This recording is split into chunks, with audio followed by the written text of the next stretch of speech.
Allez, on revient avec nos chers invités, Pasteur Ido, comme président du mouvement Martin Luther King, et le journaliste Adam Madjronou, directeur de publication de Vision d'Afrique, avant de parler du Bénin de ces 10 ans de prison requis contre Joël Aïvon pour complot contre l'autorité de l'État. On continue par analyser la situation en Éthiopie. Le gouvernement reprend aux rebelles les villes clés de Dessi et de Kombolcha. Adam Madjronou avait la parole. Oui, donc je disais que lorsque vous prenez surtout ce conflit-là, il est d'abord stratégique. Pour la simple et bonne raison que vous avez constaté que les forces rebelles avaient prouvé une capacité d'alliance entre elles, à un moment donné, de pouvoir donc confronter la force régulière que dirigeait donc Abiy Ahmed. Et ça a beaucoup fonctionné, en sa défaveur d'ailleurs même, ce qui a fait que sa force de frappe dont il comptait, en minimisant un peu la force en face, il en a eu à ses dépens. Ouais.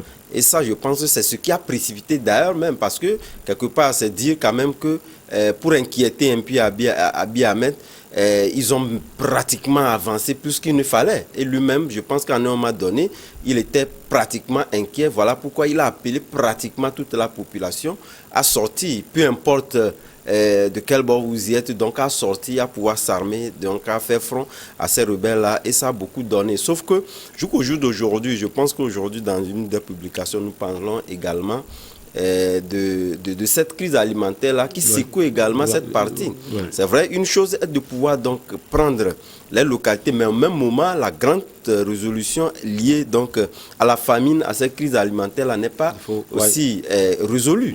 Mais au même moment, moi, j'aurais bien voulu que cette crise-là, au-delà de pouvoir montrer un peu, disons, le rapport de force, que la diplomatie puisse donc faire prévaloir. Et nous avons constaté que la diplomatie internationale a échoué sur toute la ligne. Elle est restée amorphe même. Voilà. Les deux des acteurs faisaient donc la sourde oreille face donc aux envoyés spéciaux pour résoudre donc cette crise-là. Et quand c'est comme ça, c'est inquiétant. Parce que si vous avez en face deux forces qui refusent pratiquement de faire donc des conciliations, en prenant donc le troisième larron qui pouvait donc les concilier. Et je pense qu'en temps normal, Abiy Ahmed devait être beaucoup plus favorable à cette option-là, mais c'est quelque part prouvé que pratiquement à partir du moment où on avait donc des forces rebelles qui étaient pratiquement aux portes d'Addis Abeba, c'était pratiquement pour prouver, disons, une option de faiblesse, et lui n'était pas dans cette logique-là. Et je pense qu'à partir du moment aujourd'hui où les rapports de force sont véritablement bien situés, on a vu qu'on a débusqué donc ces rebelles-là de leur lieu, pratiquement à la porte d'Addis Abeba, un peu plus loin. Je pense qu'aujourd'hui, il faudrait quand même qu'on fasse prévaloir la diplomatie internationale dans la résolution de cette crise-là. Il y a des analystes qui disent, Pasteur Ido Komi, que les drones ont servi au Premier ministre Abiy Ahmed et à ses troupes. On dit qu'il est proche de la Turquie, de la Chine également. Vous le pensez aussi? Non, je crois quand même que, vous savez, l'Éthiopie a pour partenaire la Chine. La Chine, il y a la Turquie qui aussi tente ses incursions en Afrique aujourd'hui. Et donc, c'est un secret de Polichinelle, donc c'est connu de tout le monde. Donc la Chine aussi veut tenter et est en train de gagner du terrain. Mais par rapport à cette guerre en Éthiopie, je crois qu'Abiy Ahmed, dans un premier temps, il faut le comprendre, mais en tant qu'un lauréat du prix Nobel de la paix, il aurait pu montrer, aller dans cette dynamique-là, qui est la paix au début. Et il était face à des incursions, comme Madame l'a dit. Justement, c'est parce qu'il s'est rendu compte que les forces tigriennes n'étaient pas seulement celles des forces locales. Il y avait déjà des mains, donc c'est pourquoi il avait voulu en finir du coup.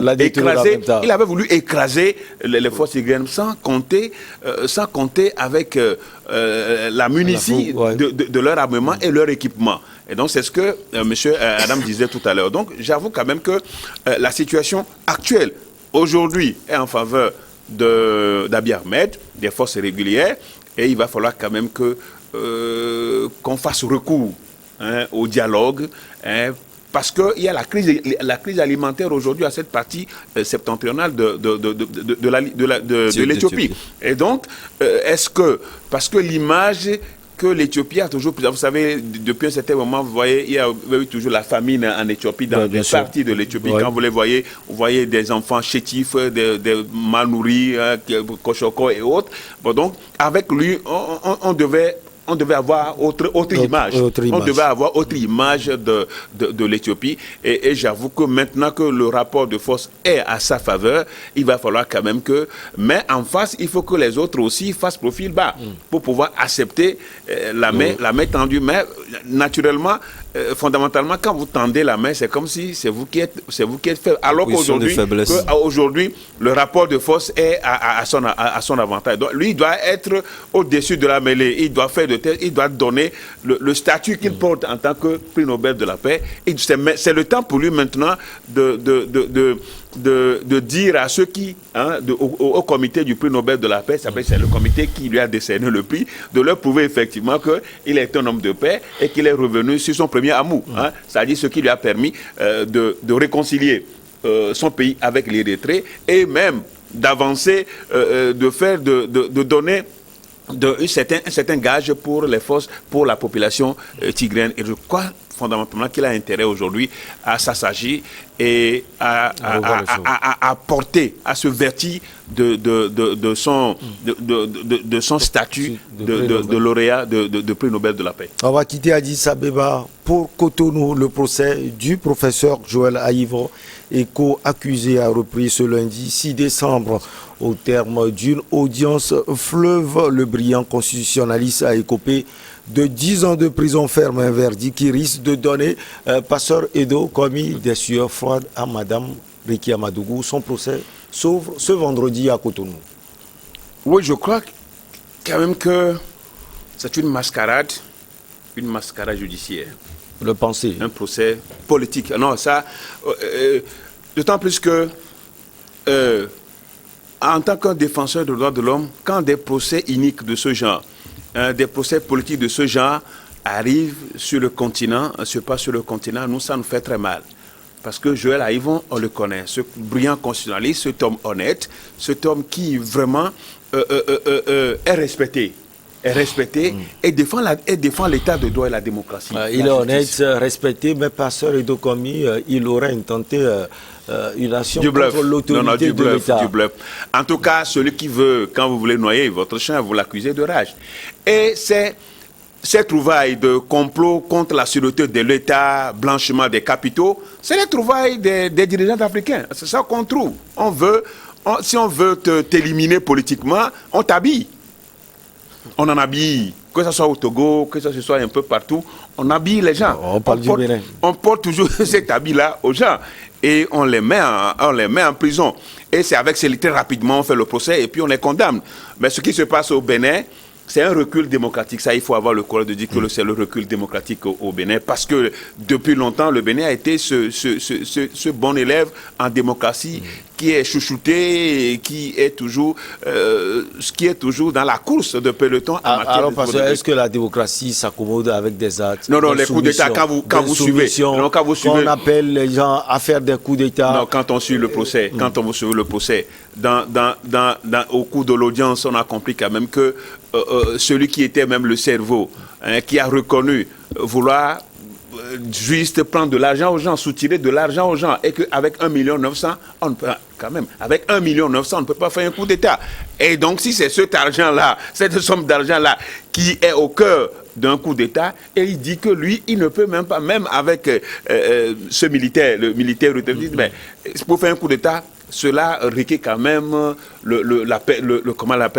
l'expertise des officiers, des officiers. Ça n'a pas été le cas. Donc, j'avoue quand même que ce qui se passe au Bénin, c'est un procès politique. Joël Aïvo ne mérite pas ça. Et il a dit devant la cour qu'est-ce que lui, est-ce qu'on le voit faire un coup d'État?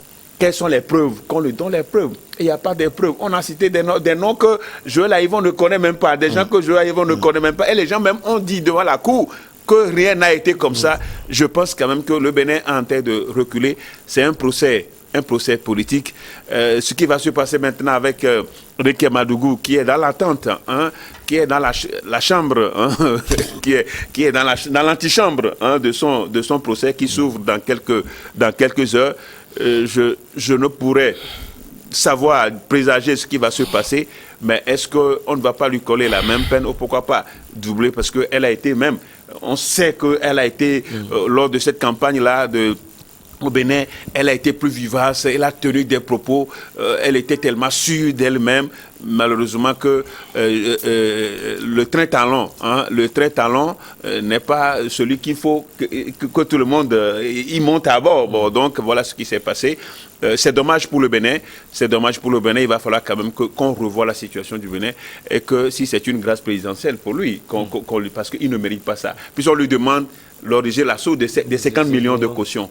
Je ne crois pas que ça soit un débat. Ouais. Donc c'est vraiment un recul démocratique et de l'état de droit au Bénin par rapport à ce procès. Un recul démocratique, selon vous, on parle de 10 ans de prison et 50 millions d'amendes pour Joël Ayivon Adama Djerono. Oui, c'est un procès qui a pris de court tout le monde. C'est vrai, lorsque vous parcourez un peu le cheminement de l'arrestation du constitutionnaliste Ayivon jusqu'à son jugement et sa condamnation à 10 ans de prison avec 45 millions d'amendes.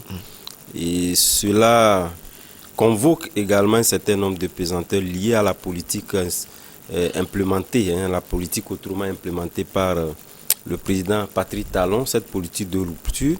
Je pense qu'il a exprimé de la plus mauvaise des manières. C'est vrai que sur un bon nombre d'aspects au début de son quinquennat, moi j'avais apprécié une fois passant le fait qu'il a voulu à un moment donné implémenter une autre manière de faire la politique dans son pays. Même si en son temps les gens l'avaient jugé qu'il ne pouvait pas être donc le pionnier de cette politique-là. À un moment donné, il y avait beaucoup d'acteurs qui avaient compris qu'il était donc nécessaire parce qu'il avait orienté cette politique-là sur des pesanteurs de l'ANC en Afrique du Sud, puisqu'elle a estimé que dans un environnement comme le nôtre, on ne peut pas faire de la politique business en faisant en sorte qu'un parti politique est créé pour conquérir le pouvoir et qu'il y a des partis politiques qui ne participent jamais aux élections, mais qui sont prêts à pouvoir peut-être jouer des rôles, pouvoir faire émerger un certain nombre de personnes qui n'ont même pas de partis politiques, y compris lui. Donc, je pense que lorsque nous prenons un pays comme le Bénin qui était considéré comme un phare de la démocratie de la sous-région, aujourd'hui on n'en est plus là et je pense que tous les éléments pour l'expliquer sont là et tous ces éléments-là se retrouvent dans son quinquennat. Il s'est beaucoup contredit et je pense qu'avec ces arrestations-là où on présente des éléments d'inculpation liés donc, à des personnalités comme Joël Ayivon qui n'avait pas aussi sa langue aussi dans la poche, cela prouve ni plus ni moins que nous sommes en face d'un Patrice Talon qui n'aime pas le débat contradictoire. Qui veut éliminer ses opposants. Ses opposants, ses adversaires. Et cela laisse également présager de l'issue qui veut véritablement donner aux élections prochaines. Parce que lorsque vous prenez la personnalité d'un Béninois, lorsque vous le savez, c'est des gens qui ne sont pas totalement aussi tolérants. Ça voudrait dire quelque part qu'après son quinquennat, lui également peut également s'inquiéter. Parce qu'il a fait aussi subir des actes aux anciens présidents. Nous prenons par exemple Yahi Boni, Nissofor Soglo et d'autres acteurs politiques. Même celui-là qui l'a aidé à venir au pouvoir, Sébastien Ajavon. Sébastien Ajavon, j'allais même l'oublier, etc. Ça voudrait dire quand même qu'un bon nombre de Béninois ne sont pas prêts à pouvoir le pardonner cet aspect de la chose. Et c'est ce qui la pousse à trouver des dauphins à la fin de leur mandat. Oui, j'allais même chuter là-bas. Donc cela, même s'il a fait des résultats en termes de construction du pays, ça c'est une évidence. Il faut être malhonnête pour ne pas le lui reconnaître quand même ce succès-là. Mais au-delà de ça, je pense que c'est un tout. Lorsque nous prenons la politique, elle n'est pas seulement liée disons à l'envergure de la construction du pays, mais elle est liée également disons aux approches que vous donnez donc à une politique. Donc aujourd'hui, lorsque on citera le nom de Patrice Talon après son deuxième mandat comme étant quelqu'un qui a battu le pays, on aura quand même également des éléments qui prouvent véritablement que il a bâti le pays, mais également il a fait regresser le pays en termes démocratiques, qui était l'une des valeurs même sur lesquelles le Bénin était cité en exemple dans la sous-région. Et je pense que ça, il est quand même dans une mauvaise passe. Et ça, cela, comme venez de le dire, cela prouve de lui ce qu'il voulait donc donner après ce mandat-là, parce qu'il a déjà dit qu'il ne se présentera pas, mais il maintiendra toujours le fil avec des dauphins aussi longtemps que soit-il pour implémenter toujours cette politique-là qui, à mon avis, n'est pas une bonne politique pour le Bénin.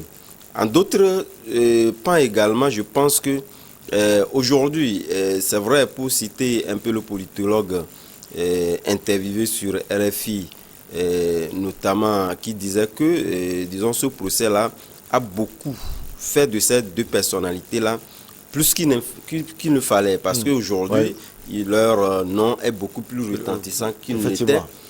Zia peut-être aux accablures des élections présidentielles. Donc, quelque part, lui également, lorsque nous regardons un peu dans le rétroviseur, lui également était parti pratiquement sur les mêmes pas. Parce que vous aurez dû constater qu'on avait voulu également le coller. Il a fui pour aller en France. Tout à fait. Qui a essayé un peu de redonner, de rebâtir l'image de la personnalité de Patrice Talon. Et je pense qu'il en fait de même. Aujourd'hui, c'est vrai, rester en prison n'est pas du tout gai.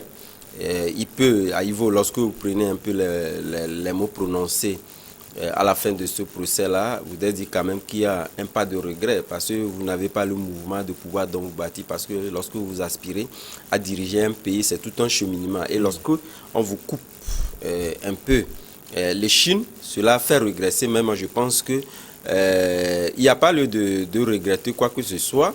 Il a encore bâti la personnalité. Déjà, nous connaissons le verdict concernant Aïvo. On ne sait pas ce qu'il en serait pour Ricky Amadougou le vendredi. Mais je pense que les jours à venir, nous aurons encore davantage d'éléments pour un peu, disons, analyser. Vous savez, c'était pratiquement dans la nuit profonde, ce qui a fait que les tabloïds de la place n'avons pas eu les éléments nécessaires pour pouvoir commenter sur ce sujet-là, sauf que des avant-papiers qui n'étaient pas aussi bien fournis et relever véritablement des éléments qui peuvent militer en faveur de ces gens-là qui sont donc en prison. Mais tout le monde sait quand même que, connaissant l'environnement béninois, n'eût été cette politique-là qui veut véritablement être dans l'ombre, continuer par tisser les ficelles après son mandat. Je pense que ce sont des gens qu'on sait véritablement qui ne feront pas 10 ans, compte tenu de cette rotation-là au niveau donc, de la gouvernance du pays, qui peut militer donc en faveur d'Aïvo. Quand vous m'interrogez sur l'origine de ma caution électorale, c'est un procès en pauvreté que vous me faites, Madame la Présidente. Ce sont les propos de Joël Aïvo. Vous pensez aussi que c'est un recul démocratique, vous l'aviez déjà dit même, Pasteur Edo Komi? Non, mais le Bénin a été toujours cité en exemple en matière de démocratie. Parce que le Bénin a réussi en 91 très rapidement sa conférence et puis les élections ont été organisées et il y a eu de l'alternance. Il y a eu depuis 91 maintenant, il y a eu beaucoup de chefs d'État au Bénin. Donc, ce qui veut dire que le Bénin était sur la bonne voie. Le mandat 1 de Patrice Talon a été quand même tout à fait bien. Il est en train de construire et a fait des prouesses économiques, des agrégats économiques qui sont toujours à sa faveur. Mais je crois quand même que les dérives autoritaires ont déjà commencé par l'arrestation, par une restriction de liberté individuelle et collective. Donc du coup, ce deuxième mandat va être très serré et il faut faire taire tout. Moi, c'est ce qui fait mal quand on veut faire taire les voix dissonantes, les voix qui dérangent dans un pays. Je crois quand même que c'est très dangereux. Et c'est ce qu'on est en train de voir au Bénin. Comme je l'ai déjà dit aujourd'hui, ça dit, si vous voulez préparer votre adversaire politique, mettez-le en prison. Bye. Mettez-le en prison. Dès que vous voulez faire quelqu'un qui viendra au pouvoir demain, mettez-le en prison. D'ailleurs, Patrice Talon est passé par là. Mettez-le en prison. Aujourd'hui, Joël Aïvo est dans le cœur des Béninois. S'il faut aller aux élections aujourd'hui, même en prison, et que les élections sont libres et transparentes, Joël Aïvo gagne face à Patrice Talon et n'importe quel candidat. Aujourd'hui, c'est Joël Aïvo qui dirige le Bénin parce que c'est lui dans les cœurs de tous les Béninois, la majorité des Béninois. Et donc, juste parce que on le met en prison illégalement, innocemment, on le met en prison pour un procès politique. Et du coup, aujourd'hui, il faut prier qu'il reste en vie en prison. C'est l'essentiel aujourd'hui. Et il est apparu quand même devant la cour, il est apparu droit dans ses bottes, Vous l'avez écouté. Madame, si vous me demandez l'origine de ma caution, c'est un procès en pauvreté. C'est un procès en pauvreté que vous faites. Donc, il n'a pas changé. Donc, il est resté. L'homme est resté lui-même. Il a toujours sa parole. Et c'est bon. Mais j'estime quand même que le Bénin, avec ce niveau de démocratie qu'on était en train de le voir, ce niveau-là où on était de le voir, on ne peut pas en arriver là. Parce que ce soit les anciens chefs d'État ont subi le même sort. On avait même peur d'une guerre civile. Hein. On redoutait même une guerre civile au Bénin par rapport à la situation de Nicéphore Soglo, de comment on l'appelle, Boni Yahi, la manière dont les choses se passaient au domicile. Donc, tout ça là, le Bénin était tellement mouvementé, il y avait de l'agitation. Il y avait eu de l'agitation. Et on était en train de voir ce Bénin-là, comment le Bénin va s'assombrer, le Bénin va tomber comme ça dans des situations confuses. Donc, il va falloir quand même que c'est la Cour de répression des crimes criette. Cette criette-là, on a l'impression que c'est créé juste pour faire taire les opposants, hein, pour faire taire les voix dissonantes, pour créer des situations qui paniquent, effroyables dans le pays. Et le Bénin, aujourd'hui, est en train de faire un recul, des pas vraiment en arrière, ce qui fait très mal. Et je ne pense pas, je suis en train de voir, peut-être Patrick Talon, vous parlez, M. Adam parlait tout à l'heure, de dauphins. Écoutez, il y a des dauphins qui ont changé, des dauphins qui changent. Hein. En Angola, des dauphins qui changent du coup. Même vous prenez Mauritanie. Il y a des dauphins. Les dauphins ne sont pas forcément ce que vous êtes. Hein. Même au Tchad, vous avez beau lui dire, bon, préservez mes intérêts, mais dès qu'il arrive au pouvoir, vous avez des procès Dos Santos, ses filles, Isabelle et autres. Bien sûr. Mais il y a aussi des dauphins sages. Oui, des dauphins. Bazoum, par exemple. En tout cas, il vient de commencer. Il vient de commencer. Bon, on espère quand même qu'il laisse le temps à son prédécesseur. Bon, donc c'est dire quand même que cette affaire de dauphin, il faut faire extrêmement attention, mais il va d'abord surfer sur ça pour dire comment il y a un dauphin qui va le protéger. Mais attention, les Béninois sont des personnes vraiment qui changent de jour au lendemain.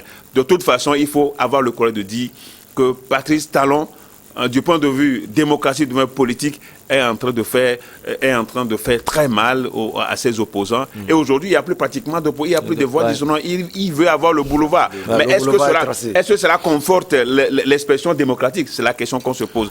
Donc il va falloir que Patrice Talon s'agisse très rapidement. Il faut qu'il relâche. Pour moi, hein, c'est un procès qui est fait, ils sont condamnés. Mais si une grâce présidentielle peut passer par là, peut-être pour les rendre peut-être éligibles pour les prochaines élections, je ne sais pas si c'est cette pensée, mais ce n'est pas bon pour le Bénin. Le Bénin n'a pas besoin de ça. Donc qui ternissent l'image de modèle démocratique du Bénin. Mais quand vous entendez les Béninois, Adam, j'ai envie de vous poser cette question. Vous les entendez, ils disent souvent, les gens sont mal placés pour leur donner des conseils, de démocratie. Nous sommes un exemple, surtout les Togolais, les Ivoiriens, etc. Non, mais je pense que c'est une légitimité qu'ils avaient par le passé, mais qui n'est plus là. Mais c'est très difficile, vu la versatilité du Bénin, il est très difficile de pouvoir donc concéder, disons, à cette image-là qui présente aujourd'hui à l'international. Parce que de toutes les façons, ça fait mal quand même. Et tous les éléments, lorsque nous le disons pas, pour peut-être nuire à l'image du Bénin, mais nous avons tous les éléments en place pour pouvoir donc prouver que le Bénin n'est plus ce modèle-là démocratique que nous avons connu par le passé. Et je pense que refuser de ne pas le connaître, c'est une malhonnêteté qu'ils sont en train donc d'exprimer et d'afficher. Mais au même moment, moi je pense que quand même pour revenir sur la personnalité d'Aïvo, Patrice Talon avait plus à gagner s'il essayait véritablement de pouvoir puiser dans les analyses d'Aïvo. Vous savez, lorsque Aïvo prend de la parole, c'est du lourd. C'est vrai que la plupart du temps, c'est de très haut niveau, lorsqu'il veut véritablement donc s'en prendre à aux questions démocratiques du pays, il va loin et il la ramène des choses lorsque vous-même vous sachiez véritablement lire dans les lignes, vous comprendrez véritablement que tout ce qu'il est en train de dire, il ne les dit pas pour les dire, mais il les dit souvent en puisant dans des éléments dans la pratique démocratique qui pratiquement échappe à bon nombre de nos pays. Donc voilà, en ce sens, c'est pourquoi je dis quelque part qu'il avait plus à gagner, puisque dans un pays où vous estimez que dans un pays où vous estimez que pratiquement toutes les voix dissonantes sont en votre défaveur, je pense que vous régressez pratiquement. Parce que quelque part, je pense que c'est un professeur qui disait quelque part que les ennemis sont importants, puisque quelque part, c'est cet ennemi-là qui arrive véritablement à te dire la vérité. Donc, quelque part, je pense que Patrice Talon, il a beaucoup raté. Donc, Joël, ils vont dire la vérité. Non, il dit la vérité, comme je l'ai dit, voilà. Donc, de toutes les façons, c'est vrai, Patrice Talon a sa ligne, mais au même moment, il ne peut pas quand même conduire une ligne efficace sans tenir compte véritablement des têtes pensantes de son pays. Et l'une des têtes pensantes les plus connues de la sous-région en matière de constitution est Joël Aïvo. Tout le monde le dira. C'est pas parce que c'est vrai que l'Africain a toujours ce penchant-là lorsque il a donc une personnalité qui est dans de mauvais draps et c'est véritablement d'orienter le débat en sa faveur. Mais ici, je pense que nous le disons parce qu'il y a des éléments de le dire très longtemps de par ses actes et œuvres. Aïvo véritablement incarne une figure constitutionnelle, constitutionnaliste en Afrique subsaharienne, surtout dans la sous-région ouest africaine. En parlant d'intelligence, il y a Mme Madougou aussi, que j'admire beaucoup, très intelligente. Ce sont des gens qui gênent le président Patrice Talon finalement. Oui, mais je crois que M. Adam l'a dit tout à l'heure. Il a bien su dire, parce que Joël Aïvo n'a pas sa place en prison. C'est des énergies que nous perdons en Afrique. Parce qu'on a besoin de lui pour sauver les constitutions de par l'Afrique. On a besoin de lui, pas en prison. Et quand des gens comme ça, on les met en prison, ça fait très mal. J'estime que vous parlez de Réké Madougou, c'est vrai quand même que moi, c'est au Togo qu'on a entendu parler d'elle, avec l'inclusion financière. Donc, je crois qu'elle a eu certaines compétences, elle a eu certaines compétences à la matière. Et d'ailleurs, c'est pourquoi le Togo est allé solliciter ces services, même si à un moment donné, on la voyait plus togolaise que tout le monde parce qu'elle était au front, par-ci, par-là. Donc, elle prenait presque toutes les places en matière de préséance protocolaire.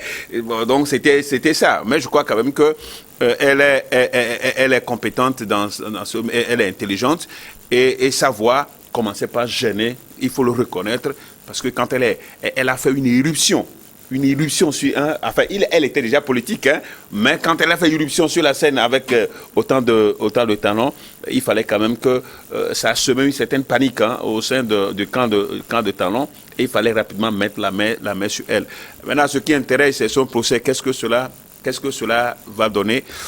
Il faut éviter que l'Afrique, que nous continuions par servir de mauvaises leçons, de trucs ignobles, des procès politiques, parce que cyniques, qui ne nous honorent pas. Parce que ailleurs, en Occident, on laisse ces gens-là, on ne peut pas, quoi qu'il en soit, parce que on ne peut pas fomenter un coup comme ça, on ne peut pas le mettre comme ça dans un mauvais drap, juste parce que des gens auraient concocté de manière erronée un coup d'État imaginaire. Et puis c'est Joël Aïvo qui fait les frais, qui paie la peau cassée, les pots cassés. Ce n'est pas du tout normal. Le Bénin a regretté sincèrement que Patrice Talon, il est dans son deuxième mandat. C'est son dernier. Il faut qu'il redonne. Il faut qu'il redore. Il faut qu'il redore l'image, le blason du Bénin en matière démocratique. Avant de partir, il aurait rendu un service à l'Afrique et au Bénin. Allez, on marque la pause pour le journal et on revient avec vous, mes chers invités, Adam Adjoronou, directeur de publication de Vision d'Afrique, et Pasteur Edo Kobi, président du mouvement Martin Luther King.